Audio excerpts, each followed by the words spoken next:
Jesus of Nazareth's single most radical teaching wasn't actually about love or even forgiveness. It was about joy. And if you truly grasp this one specific concept, the architecture of your entire life changes instantly. Because here is the hard truth we are all trying to ignore. The version of joy you have been chasing, it doesn't exist.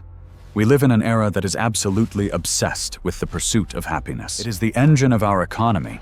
It is the filter on our Instagram. We are fed this constant, relentless narrative that if we just secure the better job, if we just find the perfect partner, if we finally book that ticket to Bali, we will land in this permanent state of bliss. We curate these highlight reels of smiling families and career wins, trying to convince the world and ourselves that we have made it. But be honest with yourself for a second.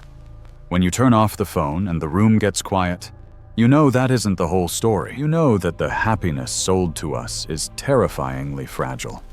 The new car smell evaporates in weeks. The vacation ends, and you have to go back to work. The promotion comes with crushing new stress. This modern definition of happiness is built on shifting sand. One unexpected phone call, one scary diagnosis, one market crash, and the entire structure collapses. We are stuck on a hedonic treadmill, sprinting toward a finish line that moves every time we get close to it. It is exhausting. It is discouraging. And for many of us, even those who claim to follow Jesus, it feels like a betrayal. We sit there thinking, if I have God, why am I so anxious? Why am I not happy?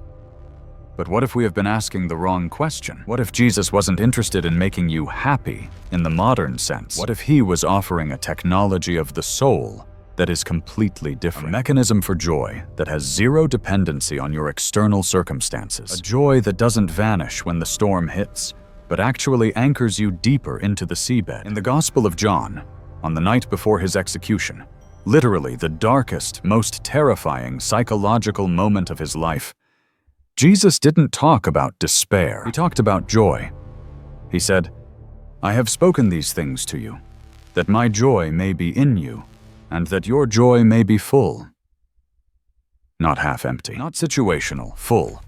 This is the molecular expansion of that promise. We aren't just going to list verses. We are going to decode the 7 specific protocols Jesus gave us to access a joy that the world cannot give, and the world cannot take away. First, we have to redefine the target. You have to understand the fundamental mechanics. Happiness is an atmospheric reaction. It is emotional weather. It rains, you get wet. The sun shines, you get warm. It is entirely reactive to what happens to you. Biblical joy is different.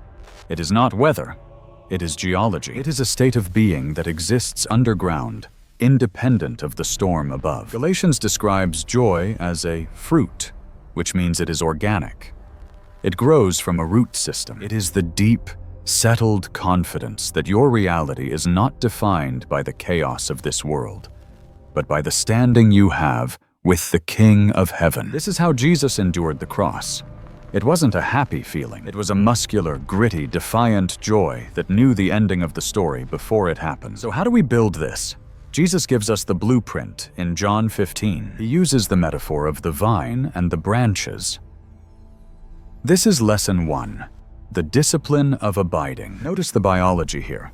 A branch does not grunt and strain and sweat to produce a grape. It doesn't have a 5-year plan. It simply stays connected. The moment the sap from the vine flows into the branch, the fruit is inevitable. Jesus is saying that your joy is a byproduct of your proximity to him. If you are exhausted, if your joy tank is empty, it is almost certainly because you are trying to manufacture fruit without the sap. You are running on fumes.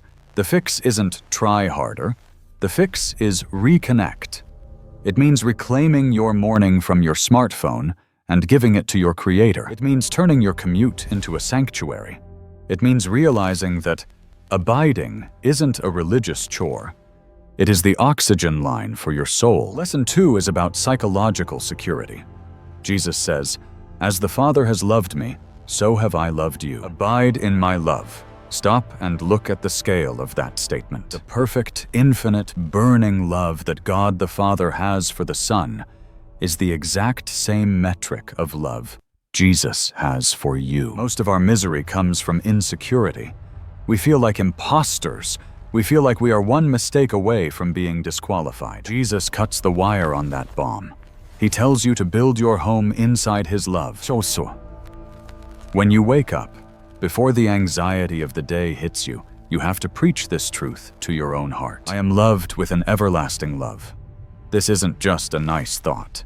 It is a fortress against the chaos of the world. Lesson 3 is the cognitive hack: radical gratitude and praise. The Apostle Paul, echoing Jesus, says to give thanks in all circumstances. This sounds insane. Give thanks in the hospital? In the bankruptcy? Yes, because gratitude is a weapon. The human brain has a negativity bias. We are wired to scan for threats. Gratitude physically rewires your neural pathways to scan for grace. It forces you to acknowledge that even in the dark, God is doing something, and praise takes it a step further. Gratitude is thanking God for what he does.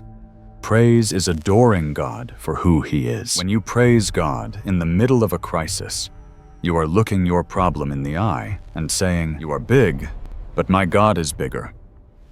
It shifts your perspective from the size of your mountain to the size of your maker. Now let's pause.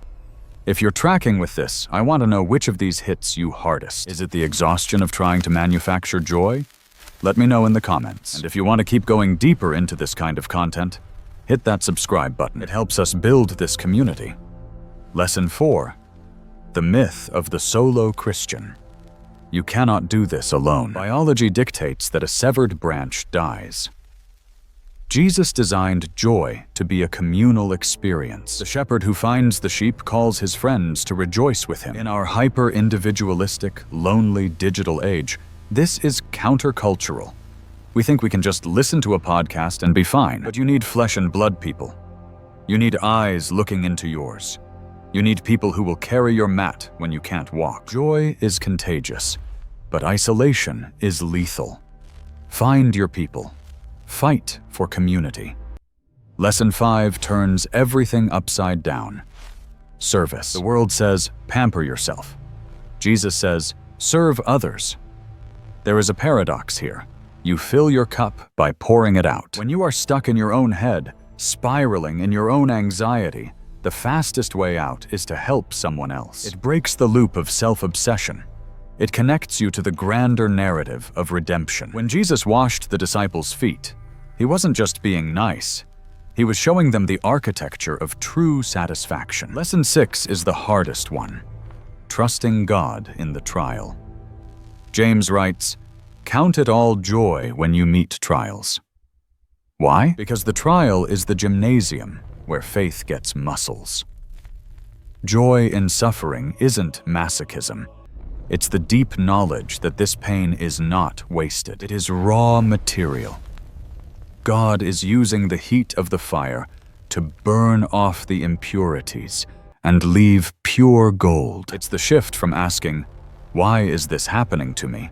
to asking, "God, who are you forming me to be through this?" And finally, Lesson 7, the eternal perspective. The disciples came back from a mission trip excited about their power, about their success. Jesus stops them cold. He says, "Do not rejoice that the spirits submit to you, but rejoice that your names are written in heaven." Do not anchor your joy in your career success, your ministry numbers, or your bank account. Anchor it in the one thing that cannot be deleted: your identity. You are a child of God. Your future is secure. When you view your life through the lens of eternity, the problems of today shrink down to their proper size. They are heavy, yes, but they are temporary. Your joy is eternal. This is the offer. It isn't a mood. It isn't a vibe. It is a fortress. It is the unshakable, supernatural joy of Jesus Christ, available to you right now. You don't have to feel it to start living it. Pick one of these lessons today. Maybe it's gratitude. Maybe it's reconnecting with the vine. And watch what happens to the architecture of your heart.